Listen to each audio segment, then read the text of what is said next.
Moje ključno vprašanje je, na katerega upam, da bomo danes malo bližje odgovoru, kaj vse moramo spremeniti in kaj konkretno na regulaciji trga dela. Jaz mislim, da je tukaj zdaj ključna stvar, ki se jo nismo dotaknili. Mislim, da zdaj tudi težko najdemo junaka, ki se bo dotaknil te teme, je znižanje stroškov dela, ampak ne plač kot takšnih, ampak prispevkov. Mi trdimo in vemo, tudi po zgledu naših podjetij v Nemčiji, da se ekonomska politika začne v celici, ki se reče podjetje. Vkolikor bi resno želeli priti do nekih novih delovnih mest, bi morali spodbujati podjetništvo. Če se vržem na nas primer, rekli smo, poglejte, lahko si vsi skupaj zategnemo pas, s tem, da smo predlagali kar takoj, kar vnaprej. Mi smo se že 2008, top management si je za 30% znižal plače, middle management za 15%. Ker mi vidimo, da ni samo trg dela problem v Sloveniji, ne? Tukaj so problemi večplastni.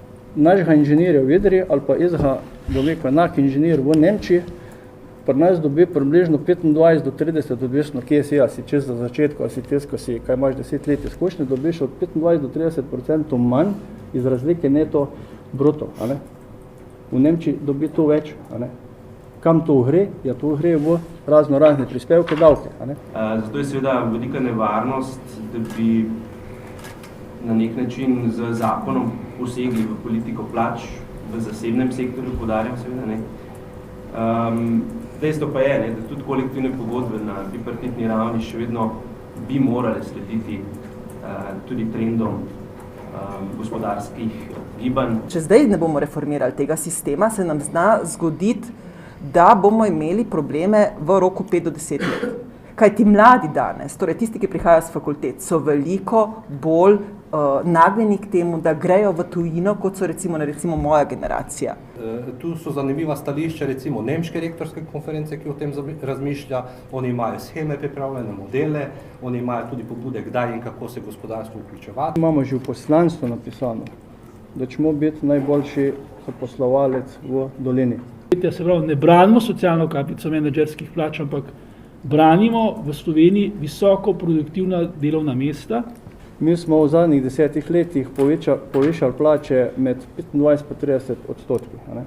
GZS vedno predlagala in tudi še vedno vztraja na tem, da vsako delo šteje. Mi moramo celovito na različnih področjih, od debirokratizacije, učinkovitosti javnega sektorja, promocije v tujini, tehnološkega razvoja in inovativnosti pristopati tudi k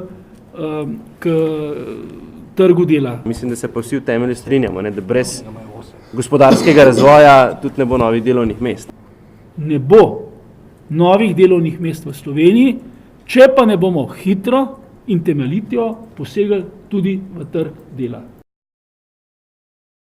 Kaj je povedala današnja okrogla miza o trgu dela?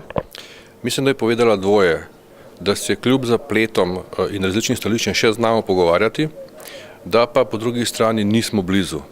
Upam, da bomo vendarle našli pot, ki bo prava pot za izhod iz krize pravočasno in ne prepozno, ne pa, bom rekel temu, prej ali slej. Kajti časa ni več, čeprav nekateri menijo, da še vedno imajo čas.